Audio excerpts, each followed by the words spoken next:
Well, here we are back here, NFL season in full swing. But Jason, we have been talking CFL football for many, many weeks now. We'll continue. Didn't you had the big Monday night football game last night? Aaron Rodgers he looked fine. The Jets didn't look great. That's exciting. Story for another day. Jason, how are you doing, sir? Doing good, buddy. How are you? I'm good. It's week 14 here. It's crazy. I was looking at the schedule because we're already getting to the point of the CFL schedule where we have 3 games next week. I'm not sure if is there a Canadian holiday? What's the rationale behind the 3 games next week? I think it's just to do something with the bye weeks and it's just one of those 9-team league kind of Yeah. things. Well, welcome everybody again. We're back. I think we'll be good here for a couple weeks. I think I'm booking something here in October. We'll figure out what's going on. Like and subscribe. Like I said, get you a free Royal Retros custom CFL jersey. Get you a custom Royal Retros UFL jersey. Trying to hit 4,000 subscribers. Dog days of summer going into the fall here.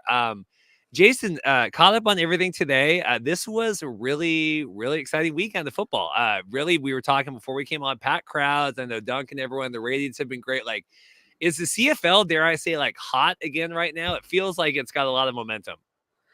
Honestly, this has been a fantastic season. I think it's an overwhelming success from a CFL standpoint. I think most of the games have been very exciting this year. I think, even though there's been some injuries to quarterbacks, I think quarterback play has been pretty good this year. I think they put out a stat recently that it's the second highest average quarterback rating by quarterbacks in the league this year over any other year in the CFL. So that's pretty impressive, and you love to see that from an entertainment standpoint.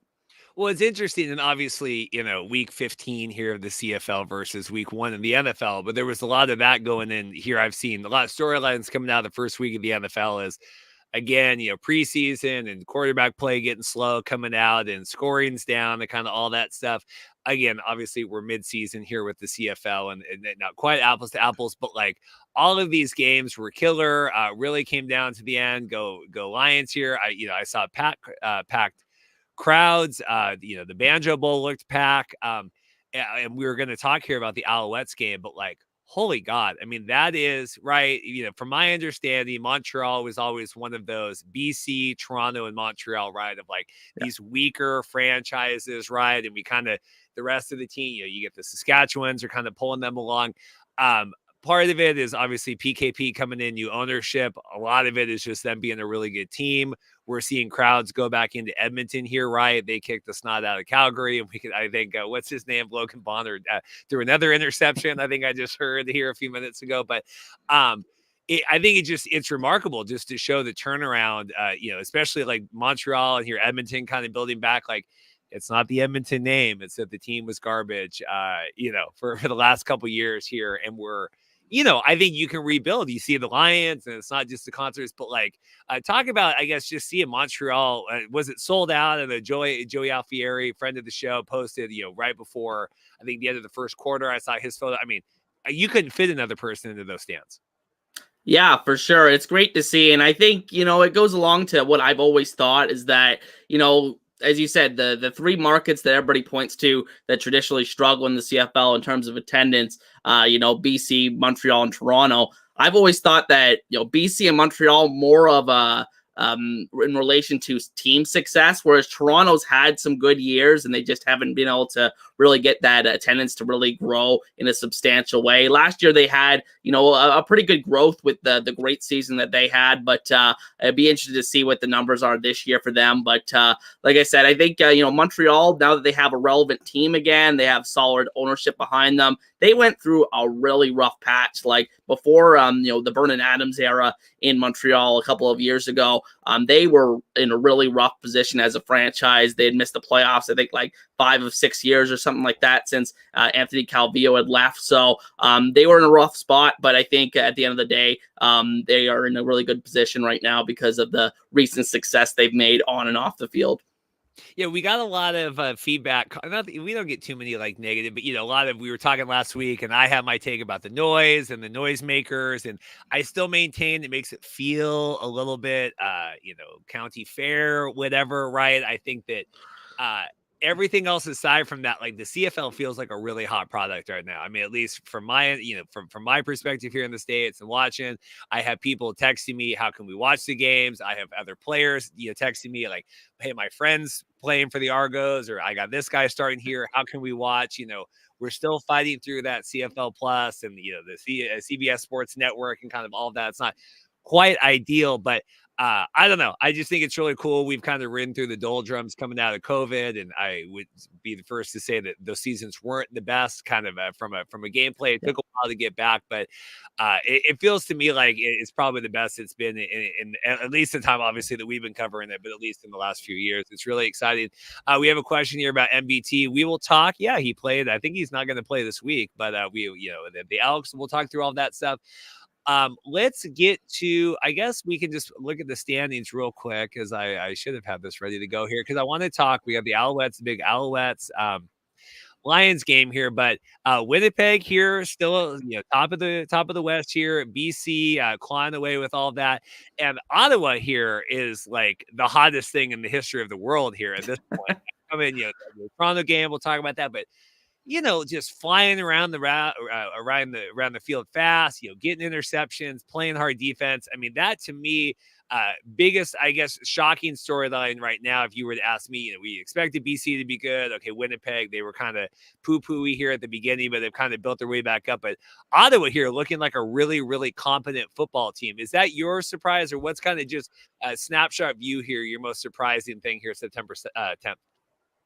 Yeah, for sure. I think Ottawa definitely is the biggest surprise when you look at it. And I think, when you think about what they've done the last few years, just the struggles that they've went through, this is just, even if they were to lose every single game the rest of the season, I'm pretty sure they probably still would make the playoffs. Like, it's been that remarkable of a start to the season, or 2/3 of the season for the Redblacks. And I'm really happy to see that for them. I think, it's just been, a lot of credit needs to be given to the people in that building for turning that around. Bob Dice, a guy that I didn't really have that much faith in last year in his first year as a head coach. I think just really making some really positive strides with that team. They're clearly playing together as a unit, and I think they're it's all three phases kind of team. I think it's really one of those teams that you look at, and it's really all three phases of the team are really contributing to the victory. It's not really one thing that you can point to with them, and just overall team effort on a week-to-week basis. And we'll get to their performance this week.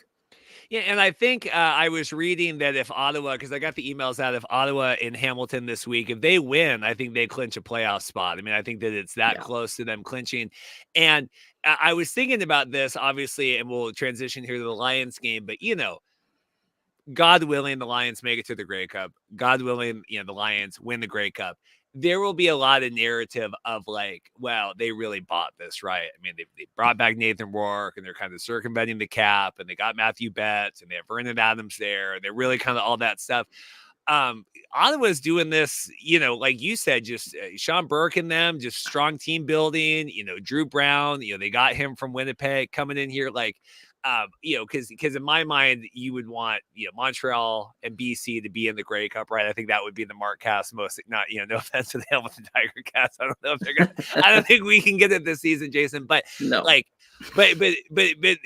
So I'm watching that game, and then I'm watching the Ottawa game. I'm like, I could see Ottawa there, and it just feels like they did it a different way. Does that make sense? Or it feels like BC just kind of rolled out the dump truck of cash, where maybe Ottawa has been kind of really slow, kind of building here the last couple of years, unless I'm totally misreading that. But that was kind of what I was thinking today.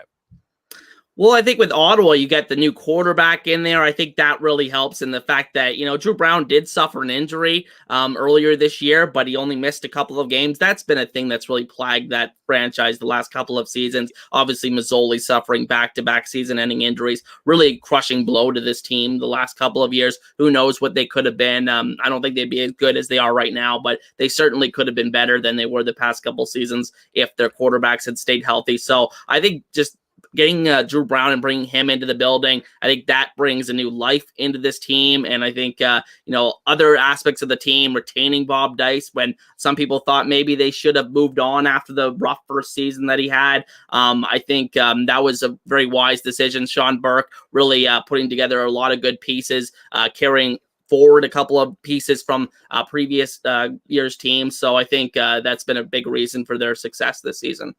It just stinks. They did that whole behind the R, and I don't know if they're doing. I've been really busy this summer. If they're still doing the behind the R thing with the Redblacks on YouTube, but it felt like last year they were doing that. There was all this hype going into the season, and then Mazzoli gets hurt, and it was just like a toilet plunge. So it's good to see them kind of the hard work with that. So speaking of teams, all this stuff here, the BC Lions. I'm not sure why. There we go. Maybe we just don't need to have so much dead space there. I was rightfully so a little nervous going into this game. BC, okay, we get a win. Okay, we're kind of building back. We beat Ottawa. We did the whole touchdown Pacific thing. Nathan Rourke's stat line here looks worse than it is. If you watch the game, I think a couple of those interceptions weren't on him. And this was the William Stanback Invitational. I mean, really, we've seen him move into this, but I tweeted that after the game because we were at dinner. We were going to a concert Friday, and I was watching the score come in. Tweet out, I needed to see BC beat a good team before I kind of proclaimed that they were back. Now, it turns out Ottawa looks like they're, the hottest thing, like I already said, on top of the world. But BC beating Montreal in Montreal, sold out. Tremendous victory from my standpoint. It feels like this was a real team effort for that. What was your takeaway? And I love that we're getting these Farhan like soliloquies, these 10-minute. I told Farhan, I said the Mark cast is trademark. So yeah, he's got to go with Farhan cast. But this was a huge win. I mean, huge win for BC. I don't think there's any other way to put it. Yeah, you have to say this is a statement win for BC. I think, a lot of aspects of that team are really rounding into shape right now. It was a rough start when Rourke came back, but I think every week, I think it's his fourth game back. Every week's been a little bit better, and this week is really when it started to turn into, this may be a really good team going down the stretch here. And, looking at their schedules, I looked at beforehand, I think, I really like their chances of finishing first in the West, even though they're tied with Winnipeg right now, and Winnipeg has that season series. I think that, looking forward, I think BC has a very good chance of finishing first. And there seems like a team that traditionally is very hot and cold. They have these hot stretches like they had at the beginning of the season. And then obviously they had that stretch where they lost 5 in a row. So I think we could see them get really hot now. And, after beating a team of Montreal's caliber, I think that's huge. And, like you said, William Stanback, I think that can't be and you can't overstate the impact of that aspect of this team, because that's something that they haven't had really since James Butler left to go to Hamilton. I think that, having a guy that, William Stanback's actually leading the league in rushing right now. Surprisingly, he's really heated up over the past month or so. So I think he's done a remarkable job. And I think having that balance offensively gives me confidence that maybe they could beat Winnipeg in a playoff game, especially if they get it at BC Place. And this was just kind of a weird game. Like we said, Nathan with the 3 interceptions, 2 of those were off, players' hands. You get those weird kind of floating in the air, and it's, it's part his fault and part whatever. But then you had like that David Mackey touchdown on the QB, the QB sneak. And then they had the same one with Rourke and he ended up going around. And you figure, for BC to turn the ball over like that, multiple times, to still win right by 2 scores here in Montreal. Just really impressive, because to me, and we've said on here before, Nathan Rourke can be as efficient and great as he wants to be, but you got to be able to, stop the other team. And it felt like BC, was able to not let Montreal kind of, cash in on all those mistakes, if that makes sense. But it was just more of a team effort than this. Like, well, we're going to score more and hope that we can outscore the other team, which I don't think is a way to look at it, especially when you go against someone like Winnipeg that's so hard nosed here coming up later in the winter. But I don't know. It just feels like a lot of momentum. Well, I guess I want to ask you about the gunmetal jerseys here before we move on from the game, because I did see that. But yeah, what do you attribute? Just stand back. Finally, they're figuring it out here. We got to get the run game together, because we've been talking about this all season. Yeah, I mean, I don't know what it is and how the run games finally got going. I think maybe Stanback's one of those backs that, needs a good amount of touches in order to really make his impact and really break down a defense. And you see he gets 20 carries in this game and really, gets back to that William Stanback we had a couple of years ago when he was averaging 6 yards per carry and really was, I think he was the runner-up for the MOP that year. So I think he's a guy that really can be an impact player, definitely has way more left in the tank than I thought at the beginning of the season. I thought that, Montreal was pretty justified in moving on from him. I thought that Walter Fletcher kind of fit their offense better at this point, because Montreal kind of running that West Coast style of offense, throwing to the running back a bit more, and stand back is never really his forte. But so I had some questions about his fit in BC, but I think now that I've seen this in action and seeing it develop throughout the season, I think you're starting to see it make a huge impact for this team. And that's despite BC's offensive line not really being the best the last month or so. I think that the pass protection has definitely not been the best since Nathan Rourke's return. But regardless, the playmakers are still getting it done, especially stand back in the backfield. Yeah, you look here, and I'm just looking at the receivers, right? Obviously, Alexander Holland's continuing kind of to lead that, but really well distributed there, right? And like you said before, you see Stanback in there getting receiving yards as well, but really no standout in that. It's just kind of, death by 1,000 cuts for Nathan. It just feels like he can just distribute it better that way, right? He's not like locked in. Okay, this is my guy. I think we get that sometimes. I don't know, with Ottawa, I've criticized their wide receiver room, and you're higher on it than I am. But like, okay, we got one guy we're going to, whatever. We saw that with the Jets last night, and going to Garrett Wilson over and over again, trying to make that happen. It just seems to me like Nathan just has a myriad of options here, can kind of distribute how he wants to. Am I kind of correct in how I'm looking at that? No, absolutely. I think that I think it's very different in the CFL compared to the NFL. I think the NFL, you can have like that one receiver that you base the majority of your game plan around. I think in the CFL, you really do need 4 receivers operating at a high level in order to have a very good passing offense. And I think BC has that. Obviously Hollins has had a couple of rough weeks before this. So it's good to see him have a good game, because he's kind of been a little bit up and down, had a scorching start to the season where I thought that he could be the best receiver in the CFL this season. So good to see him have a good game. But, McInnes, obviously, continuing his great season. Keon Hatcher getting into the mix more. Obviously, he came off the injury last year, so it's good to see him starting to get more and more into the fold as the season goes along. So that's a 3-headed monster right there. And then any given week, if one of these guys like Javon Catoy or Aiden Aberhart can really step up and then be a difference maker, I think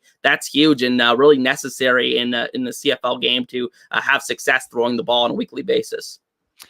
Looking here at Montreal, Cody, fine. I mean, I thought he was making plays with us. We always see that kind of running around. Takeaways from that, do you credit BC's defense, or, Montreal, putting up 23 points, but not nearly, obviously, enough to win, but not maybe as much as they were accustomed to either. Yeah, so this goes back to my point about Montreal being more of like a West Coast style offense. You look at the amount of carries that they gave Walter Fletcher in this game, and you compare it to the box scores that they've had in previous weeks. They're not a team that gives a lot of carries to their running backs, and what they do is they throw the ball more to the running backs to subsidize that. And you look at Fletcher with 8 catches. So maybe if one critique about Montreal is that maybe they don't run the ball as much as they could, but honestly, I don't have much critique with Montreal, given the fact that they're still 10-2 at this point of the season. And as we saw with Toronto last year, the CFL is not kind to these juggernaut regular season teams. Usually those are the teams that fall flat in the playoffs. Look at Winnipeg a couple of years ago against Toronto in the Grey Cup. So I think it's good to lose a couple of games along the way, in a way. So I'm really interested to see how the rest of their season goes, but I'm not overly concerned with them yet. One thing I would say that could be a problem area for them right now is the receiving core injuries. Austin Mack, who just got back from the NFL, immediately gets injured, unfortunately, on the 6-game injured list. That's very unfortunate. And then Tyson Philpott, he has been injured the last several weeks. So the receiving core is not what it was a few weeks ago or at the beginning of the season. And hopefully that can get healthy down the stretch for them. But like I said, not overly concerned about this team, and they lost to a really good Lions team. Well, and that's the thing. And like you said, with this hot and cold with the Lions, you just got to keep it up here, right? You're going into, Toronto's coming in next weekend, right? You're going to be back at home. Show up. Toronto is really on the ropes right now. We'll talk about their game next, and let's let's let Matthew Betts feast on some Chad Kelly, and let's hopefully, kind of continue.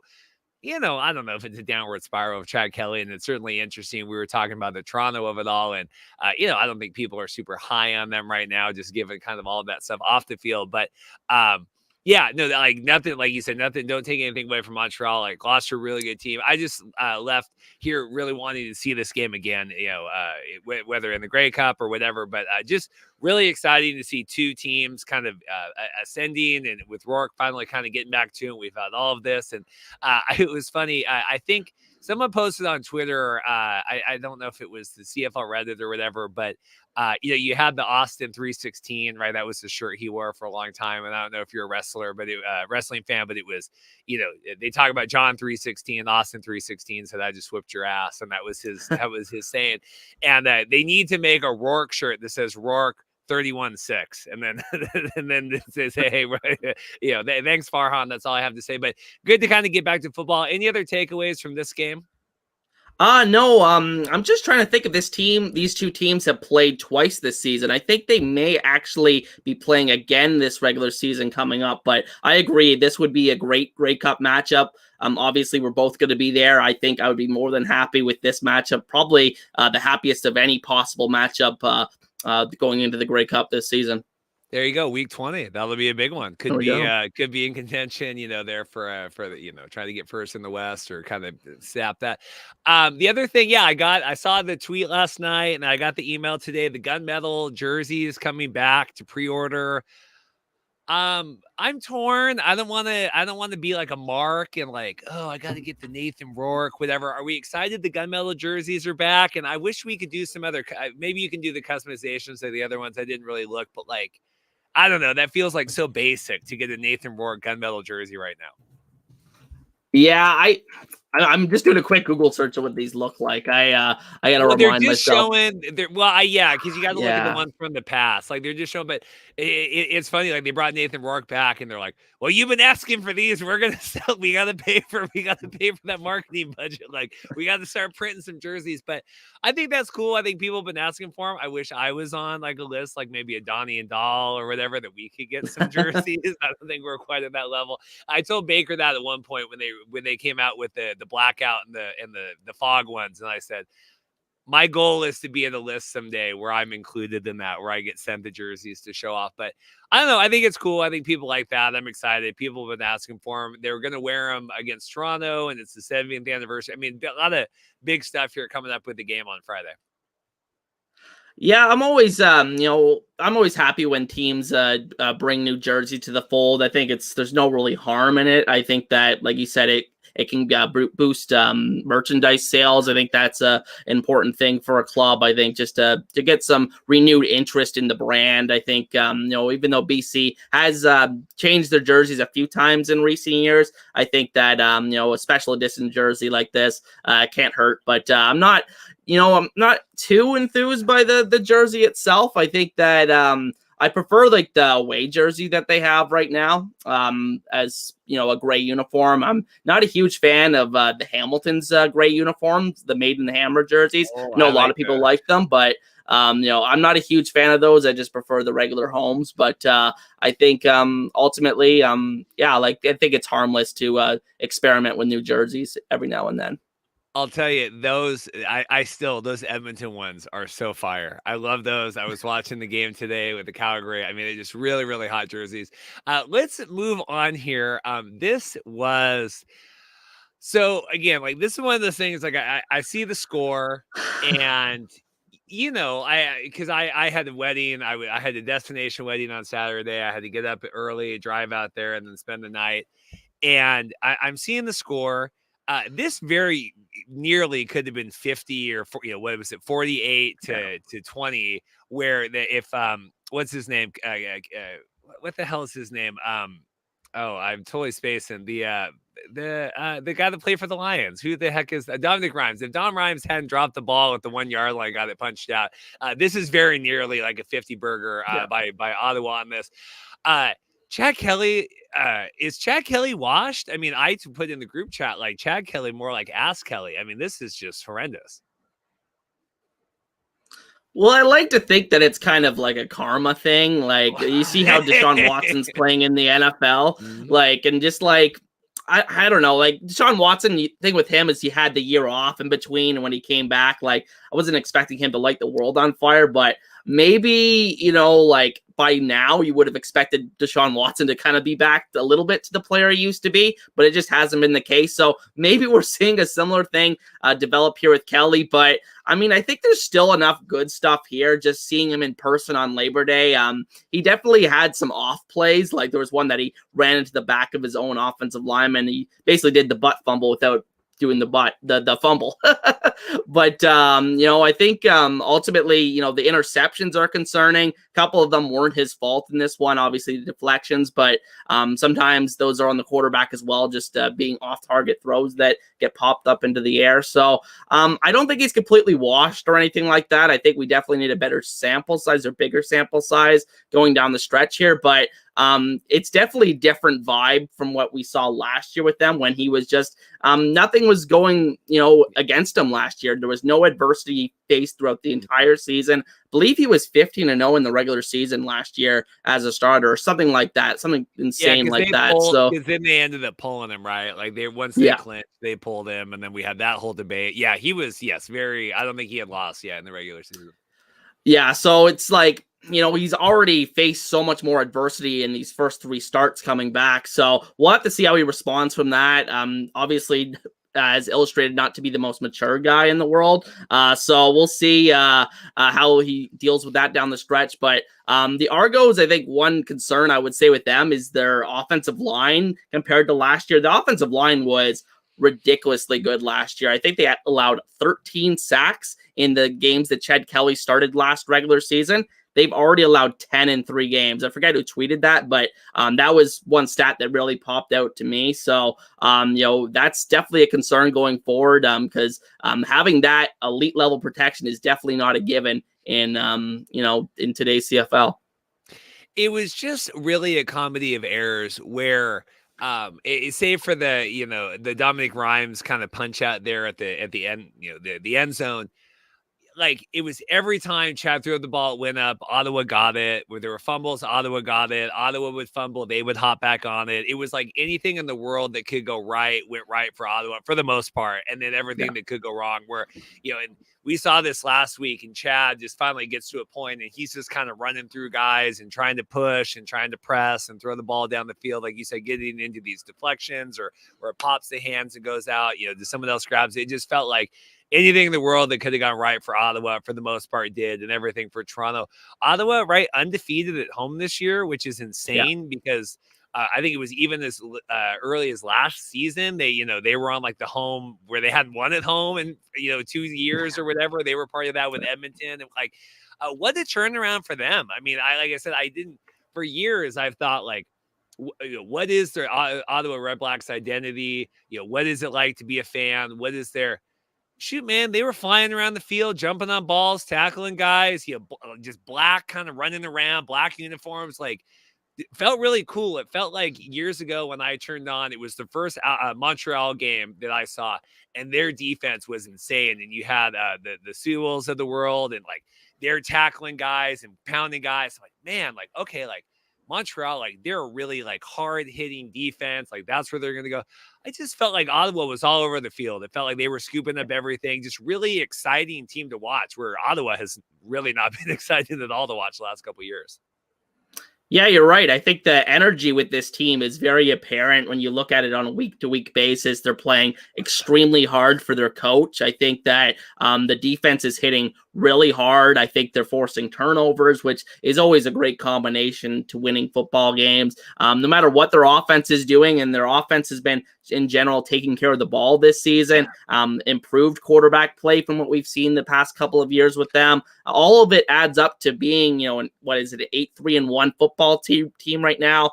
Pretty impressive by the Redblacks. I think one thing that I would hope for them is for them to have one good home game without rain. I was talking to Evan, who was actually in Ottawa this weekend. Yeah. He was saying that there was he was saying there was rain, in the forecast, and it did rain a bit during the broadcast I was hearing. So hopefully they have some good weather home games on the horizon, so they can enjoy this great football team they have right now.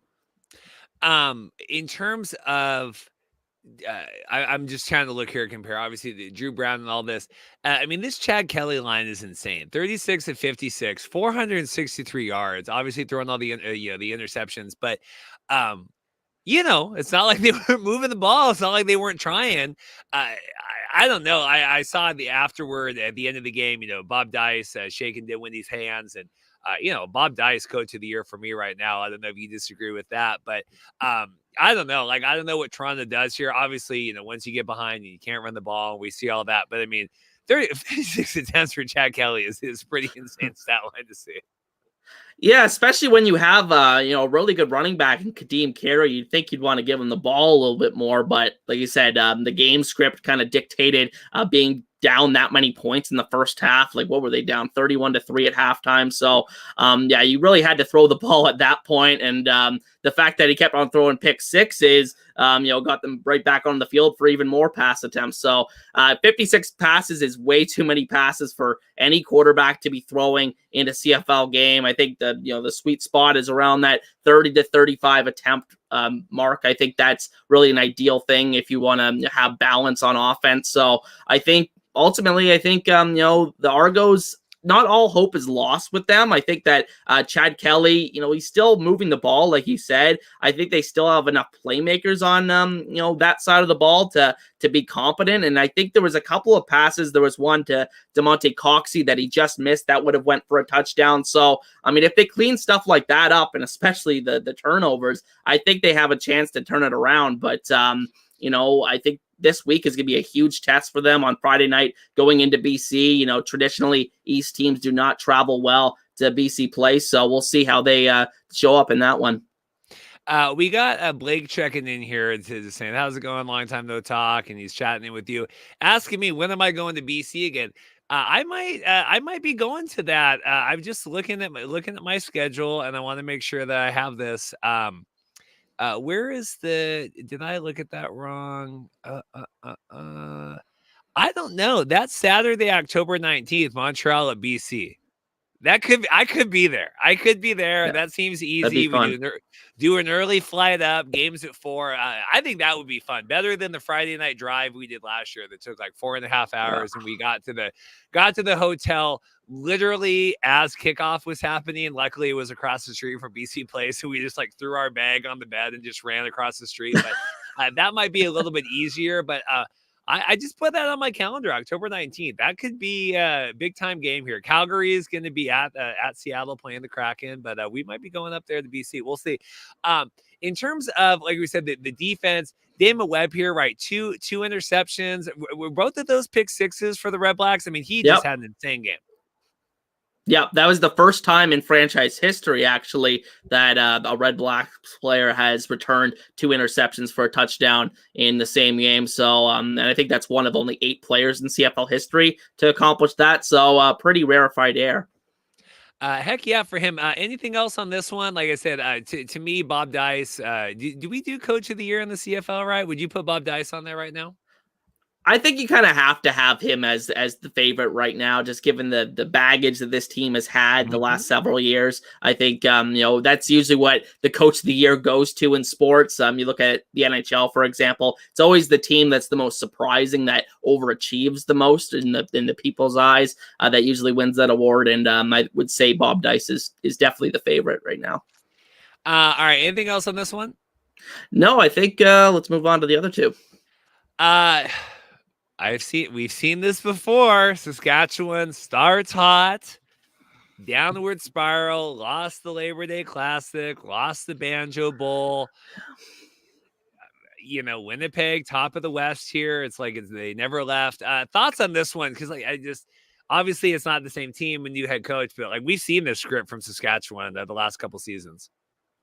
Okay, so first of all, I think these 2 games between Saskatchewan and Winnipeg, the Labor Day game as well as the Banjo Bowl, both great games, came down to the wire, both of them. So no complaints from that standpoint as a neutral fan watching them. But, just seeing Saskatchewan struggle like this, and they haven't had a win since I believe it's like July 10th or something like that. They've really collapsed down the stretch here, and we haven't even really hit the true stretch run of the CFL season yet. So maybe they turn it around and they end that cold spell, unlike the last couple of years. So maybe there's still hope for them. I think Trevor Harris is playing pretty well for them. Like, despite the 2 interceptions, I thought he played pretty well in this game and played really well on Labor Day. So that's a bright spot for them. I think their receiving core has been really good. But I don't know what to point to with Saskatchewan. They're just not making the plays right at the end of games to ultimately win. I think maybe discipline has something to do with it. Maybe they're just running into the wrong team on the wrong week. Maybe if they had won that game against Ottawa that ended up in a tie,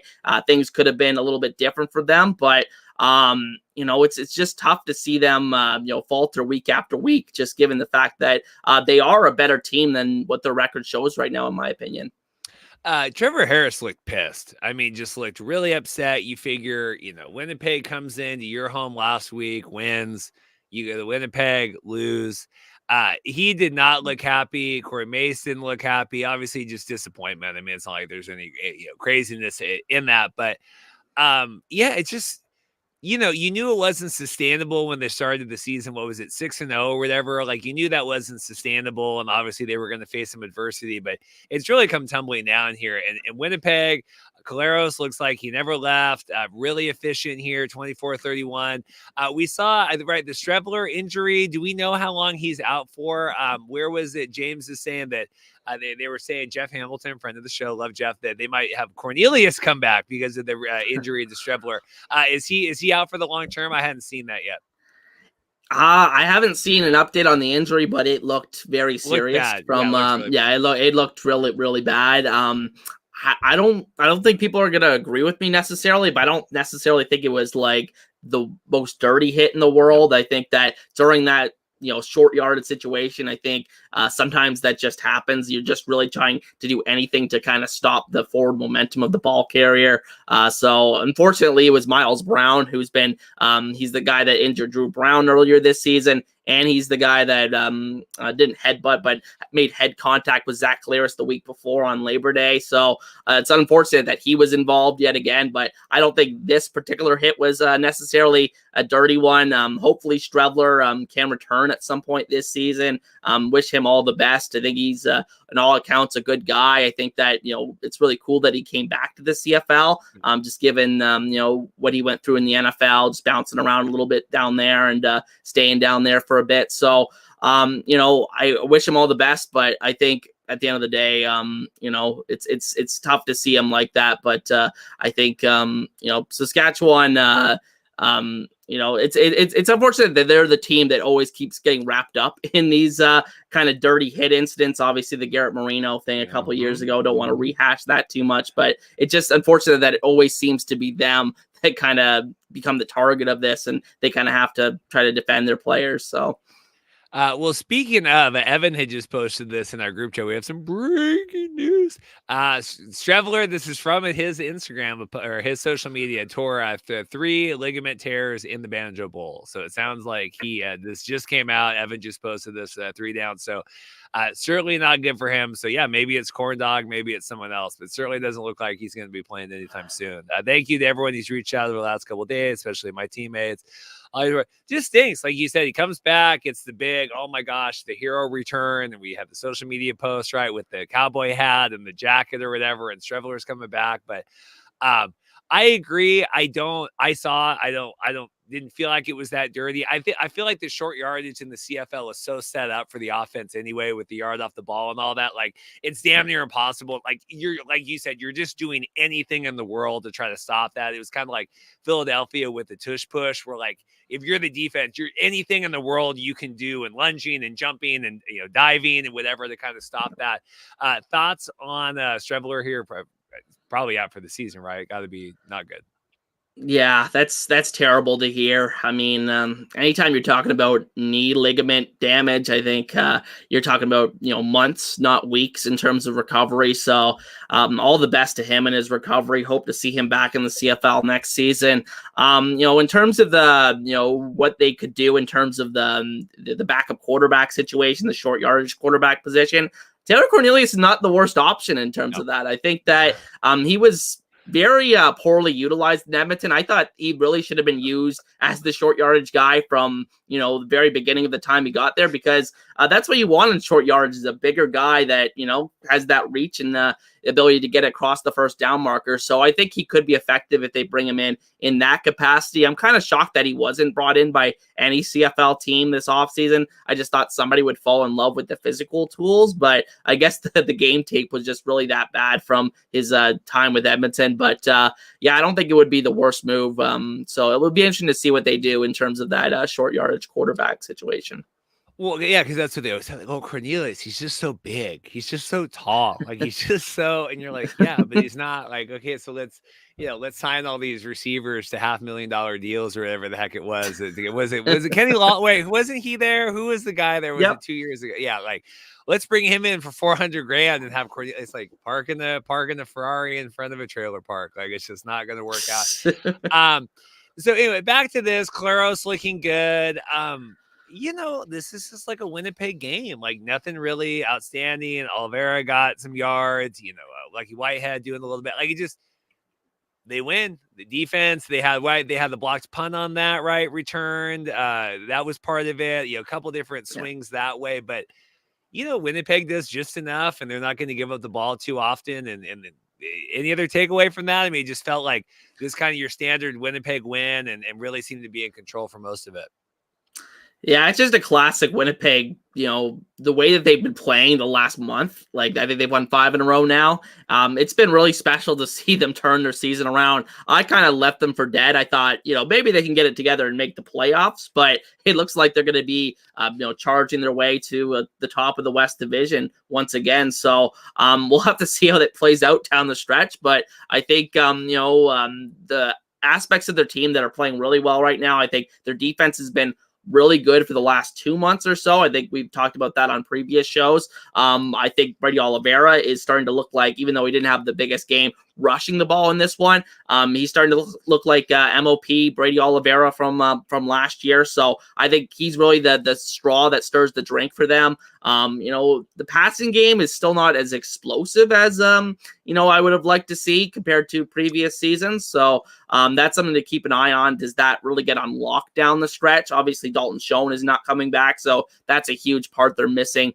from previous seasons. But Kenny Lawler's now back. He's getting more, built into the offense again. So I think, in the coming weeks, I'd like to see that more from them. But I think Zach Collaros, like, if he can play even at this level, they're a team that can win the Grey Cup. They just really need to avoid the turnovers. Zach Collaros actually leading the league in interceptions this season, I do believe. So I think, like you said, like Blake says, 7 touchdowns, 13 interceptions on the year. It's not going to get it done most of the time, but with the way that the other aspects of that team are playing right now, I wouldn't count them out in terms of winning the Grey Cup. Not at all. It just stinks because, right, BC lost the tiebreaker to Winnipeg. I think that's going to come back to bite, right? Yeah. And so it's just one of the, I don't know. We'll see. All you can do is play the schedule you have. With Mariners right now, we've lost a lot of games, and if we had won, we'd be in a totally different situation. So, all you can do is play the schedule in front of you, and you can't, look back too much. But really disappointed with that. Saskatchewan here, still third, Edmonton, and we're going to talk about them next year, obviously gaining steam. Would you put a fork in Saskatchewan? Do you think they can rebound here? I mean, they're still in the playoff spot right now if the season ended. Well, technically, I don't think you could really put a fork in anybody except for maybe Hamilton right now. I think, even Calgary, if Calgary somehow finds a way to win 2 games in a row, they're in the conversation as well. I mean, apparently they're going back to Jake Mayer. I was reading that. I was reading that just before we got on here. But I think, Saskatchewan, you definitely can't leave them dead in the water yet. I think that the tie that they got against Ottawa could come into play here and could ultimately be the reason that they sneak into the playoffs. Realistically, I think, most teams that make the playoffs, like if you can just get to 8 wins, you're almost nobody misses the playoffs with 8 wins in the CFL. So I think, if Saskatchewan could win 3 of their last 5 games, I think they have a very good shot of getting in. Maybe even if they win 2 and they get some luck here from Edmonton cooling off a bit and, no other team really heating up down the stretch. So I wouldn't count Saskatchewan out just yet, but I think just the way that they finished the last couple of seasons, it really is got to be a scary feeling if you're a Roughriders fan because it's here we go again, right? Yeah, I was just watching today, and I think it was Pat McAfee, and like the Panthers, the Carolina Panthers are horrible, and like you wait the entire offseason, then you come in and like your team is just like absolute garbage, and like the Commanders lost, and obviously, but we're kind of rebuilding, right? We got Jay Daniels coming in. We're kind of like, okay, let's figure this out. You look at the Panthers, it's like a total dumpster fire. And this thing with Saskatchewan, like you said, last couple seasons, super disappointing. You get Corey Mason there. You come in, oh my God, we're undefeated. We're doing all this stuff. And then really just crashing and burning. Like you said, they haven't won a game forever.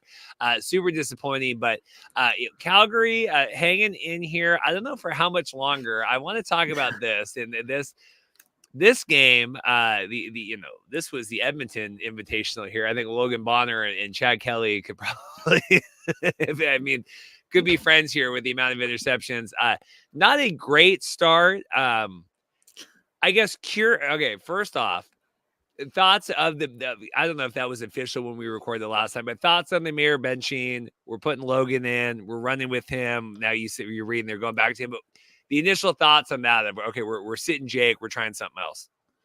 Yeah, well, in a vacuum, I definitely agree with the decision to bench Mayer originally. I think that, he just wasn't getting it done. I think you saw the ceiling there. He didn't really, even though statistically he was having an okay season, I think he's at somewhere around like 15 touchdowns, 11 picks. Just nothing special. And he's had good games, but he's also had some really bad games as well. So I think you just saw that plateau with him. So I think you kind of got the feeling that he really wasn't the guy going forward. And, they really needed a spark. It's just nothing really is going well for this team.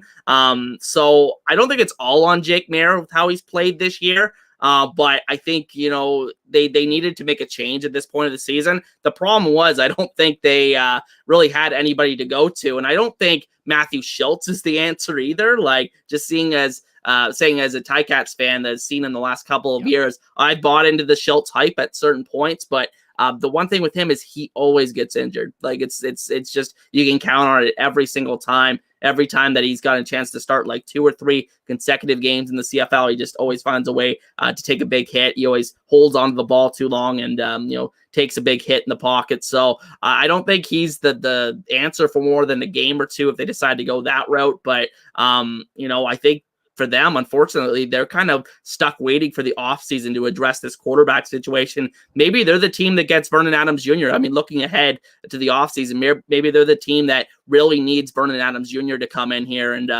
it should be interesting to see what they do at that quarterback position during the offseason. But for right now, I would say that they're pretty screwed. That was going to be my follow-up question because I've seen that already. Like they just need to bet the farm and like whatever it takes to get Vernon and just unload whatever. We have John Burns here screaming Labor Day Monday Calgary. So not this game, but Labor Day Monday Calgary had 18 yards rushing in the entire game. It's the focus of what they call not Jake Mayer. Thoughts on that comment? Yeah, like I agree. They haven't given him the best support. I think, one thing that people don't really talk about with this team is the injury to Malik Henry the past couple of seasons, 2 season-ending injuries. This year, he didn't even get on the field at all. Last year, he played, I think, 3 or 4 games before having a season-ending injury. He was their best receiver 2 years ago when Jake Mayer took hold of the starting job in Calgary. So that is a huge part of that offense that's missing, and they've never really been able to truly replace that. And that's something that Calgary has traditionally been very good at over the years, is replacing these skill position players that have left to go elsewhere in free agency. So I think that they definitely need to support the quarterback position better if they want to have success going forward. I think that, with Mayer, he's one of those guys that really is the victim of his circumstances as well. Like, I think that he is a guy that, if you give him the right pieces, I think you can have a solid team. I think a couple of years ago, even though he only took over about midway through the season, they did have 12 wins with him as the starter. So I think he can, have success in this league and be like the sixth best quarterback on a yearly basis in the CFL. But again, as I've said, a few months ago when talking on this very show, where's that going to get you in a 9-team league when you really need to be able to outduel these great quarterbacks in those big games? And I don't think Mayer is really capable of doing that on a consistent basis. Logan Bonner was awful. I mean, and I know that first start and everything, and obviously then you're down by 1 million and you're pressing, and I can't even remember who the announcers were of the game, but it was right at the end. It was like the last play of the thing, and he throws it up in the end zone. I don't know if it was done again. Whoever's like, that's a pig. It just lands in the end zone. There's like 4 Elks defenders, and then whoever the hell he was trying to throw it to, like, just run it out, just get it done. I mean, obviously at that point it doesn't matter. You're just trying to do anything, but like, they knew that the second they went up. Like, that's an interception. Speaking of, quarterback, I don't know if we're gonna have a quarterback controversy here, right? But Trey Ford coming back, right? I think Dave Campbell was the one I think first saw it, put that out. Him coming back from injury. McLeod was 4-1, I believe, with his stead here and kind of whatever. McLeod was good. Had the one really bad interception I saw where he dropped back too far and was trying to get it out, and it goes in the other way. But thoughts on that with McLeod here and Trey Ford? And I mean, another good win for the Elks. And do you risk going back to Ford, or do you keep riding with what you have? What's your thoughts on that? I think that you definitely go with Trey Ford going forward. I think he's the guy that provided the spark to your season when you were an 0-7 football team. I think ultimately he should get the first shot. He shouldn't have lost the job due to injury. So I think they're doing the right thing, giving him the reins back. But ultimately, this is a good problem to have, having 2 quarterbacks, even though they're completely different styles, playing at a high level right now. I think look at this matchup with Calgary. They have 2 quarterbacks that are playing better than any of Calgary's quarterbacks. So I think that's a great sign for them going forward. We've seen quarterback injuries happen countlessly this year in the CFL. So who's to say it couldn't happen again? Trey Ford may go down again. McLeod may have to come back in, or Trey Ford may struggle in these back-to-back games they have coming up against Winnipeg. Maybe you can go back to McLeod. So it's a good problem to have, and especially with them being 2 different styles of quarterback, it definitely gives the defense a different look out there. So I'm really interested to see what they do going forward, but I do think they're making the right move going back to Ford.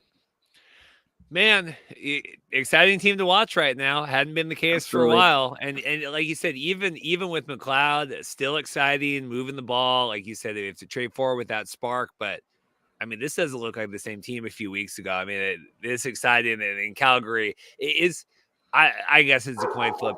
Calgary or Hamilton, worst team in the league right now? That is a tough question right now, because these 2 teams haven't played since week 1. But I would say Calgary right now is looking worse. Maybe it's recency bias, and Hamilton was on the bye this week, so I didn't get to see them lose. But the last time I saw the Ticats play, they looked pretty damn good on Labor Day. So maybe they have another late season run left in them. But I would go with Calgary as the worst team in the league right now, and we haven't been able to say that for a very, very long time in the CFL. Yeah, Kevin Brown looking good here. Eugene Lewis doing his thing. Curly Gittens Jr. had a couple big grabs on that. I don't know. I like McLeod. I wasn't against him. Obviously, you want to give the reins back to Trey Ford for the long term, but I don't know. I guess, what was it, $550,000 worth paid here to kind of keep them alive while Trey Ford was out with a rib injury?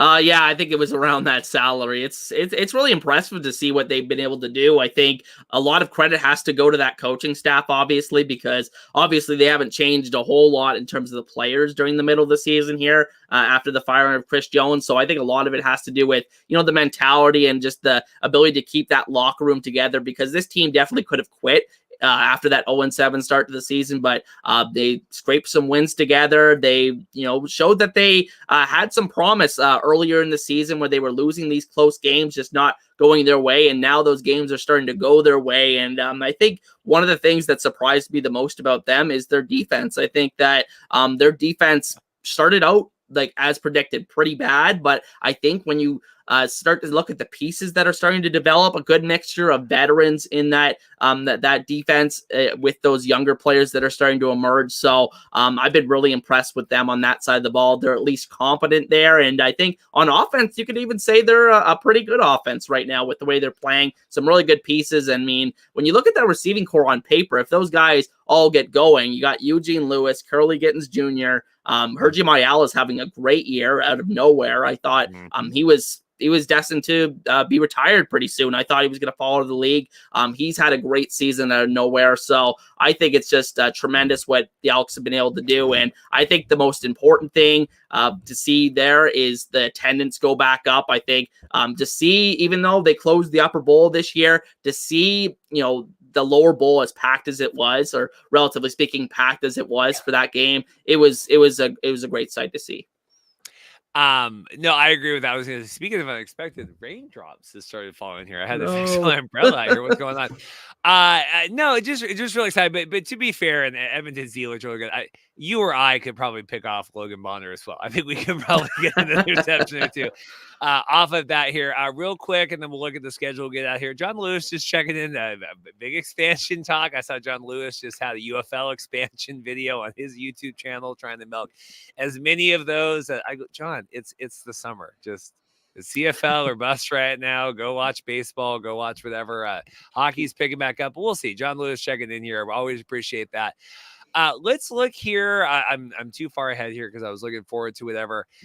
Weird. So 3 games this weekend. We'll figure out. Toronto at BC. We've talked a little bit about that. BC homecoming, wearing the gunmetal grays and all of that stuff. Ottawa here coming into Hamilton, and then Montreal. I don't know. This could be a couple of blowouts one way or another. What's your thoughts on these 3 games? Because Montreal could put up 50 points on Calgary and hold them to about 6.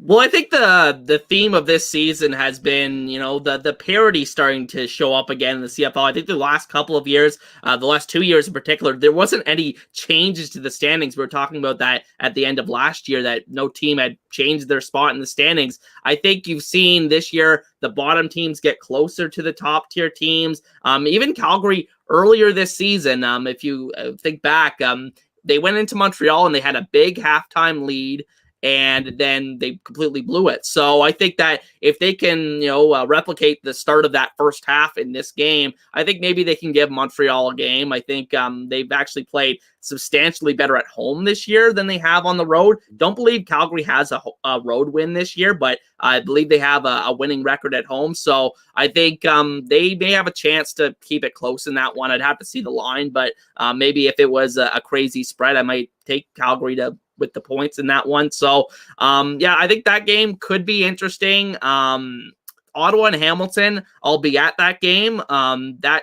is a game that's actually going to be televised on CTV, which is a new thing that started last week with the Banjo Bowl. So I think that's a great thing for the CFL that we didn't touch on earlier. So, I think that should be a good game. Ottawa with a chance to clinch the playoffs, like you said earlier. And then, I think the Toronto BC game is the one I'm looking forward to the most, because does Chad Kelly have that bounce back? And does Nathan Rourke continue his ascension the last few weeks? So I'm really looking forward to that game. I'll be catching up on the Friday. We have SmackDown here on Friday or earlier in the day, so we'll be doing the SmackDown. I got to get up. I got to order my iPhone 16. Busy day Friday. I think Dorothy has a reunion for her school, which boys are not invited to. Girls only school. Always interesting when you're 40 years old and we still have this is the girls' school reunion. It's okay, wait a minute. People are married with kids. Blake here, 5-2 at home, 0-6 on the road. I believe that's for Calgary. So doing well with that. But this Toronto BC game should be exciting, and then we'll see Ottawa, like we said, coming in here a big head of steam, and I don't know. I was very, and I know it's just one game and you can't take too much, but like I just thought Ottawa looked great. I thought that was exciting and just really feels like they have a lot of momentum there. Jason, I appreciate it. Oh yes, and then the CTV thing. Yeah, it looked cool. Highlights looked like they had a lot more camera angles and things. Just looked like there was a lot more technology involved in that. I assume that was part of the CTV thing. Yeah, I'm not too sure about that. I just kind of assumed that they just ported the TSN broadcast to that. I think because they're owned by the same parent company. Gotcha. So but I think it's just great that they're on a bigger network. I think CTV is the most watched network in Canada on average. So I think that's great for the CFL just to get on a bigger stage. And I believe the Grey Cup's going to be on there as well as some playoff games this year. Well, it'd be exciting, Jason. I appreciate it. We'll figure out next week. But like I said, like and subscribe. We'll see everybody, full steam ahead here. I was about ready to, throw my BC Lions hat in the garbage again. And then maybe we don't have to do that anymore. So we'll see. Jason, I appreciate it. We'll see everyone next time. Thanks.